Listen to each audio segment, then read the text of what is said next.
Taste the Daily.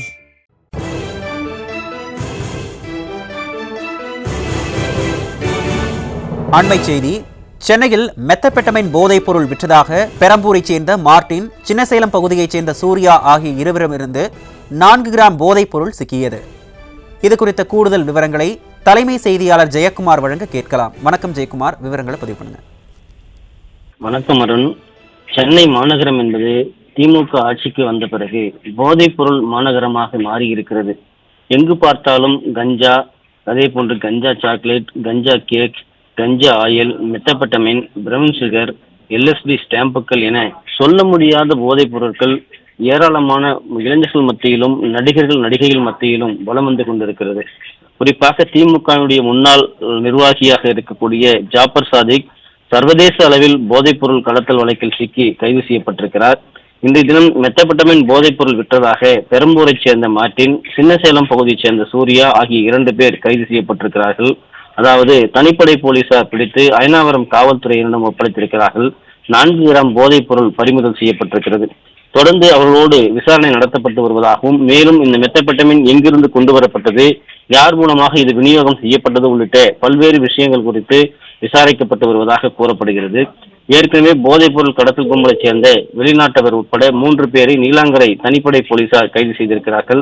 Methamphetamine போதைப் பொருள் விற்பனை கும்பலைச் சேர்ந்த ஆப்பிரிக்க நாட்டைச் சேர்ந்த ஜோனான் மற்றும் சென்னையைச் சேர்ந்த ரகு, கண்ணன் உட்பட 3 பேரை கைது செய்யப்பட்டிருக்கிறார்கள். அவரிடமிருந்து போதைப் பொருள் எல்லாம் பறிமுதல் செய்யப்பட்டிருக்கிறது.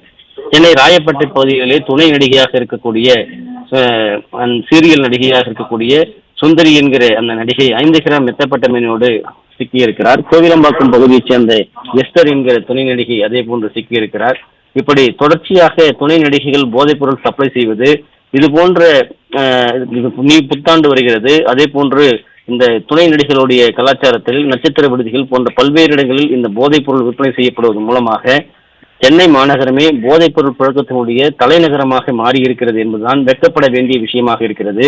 திமுக திராவிட மாடல் என்று சொல்லிக் கொண்டிருக்கிறார்கள்.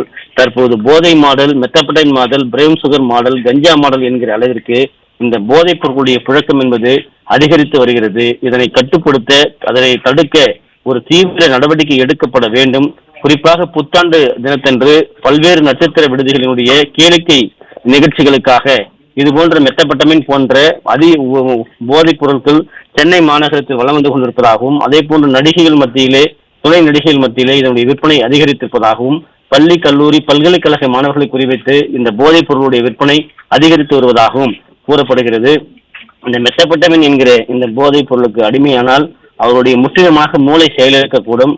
அவர்களுடைய நிலை சுயநிலையாக இருக்காது. பல்வேறு குற்றங்கள் நிகழ்வதற்கு இது முக்கியத்துவம் வாய்ந்ததா ஒரு போதைப் பொருளாக இருக்கும் என்று கூறப்படுகிறது.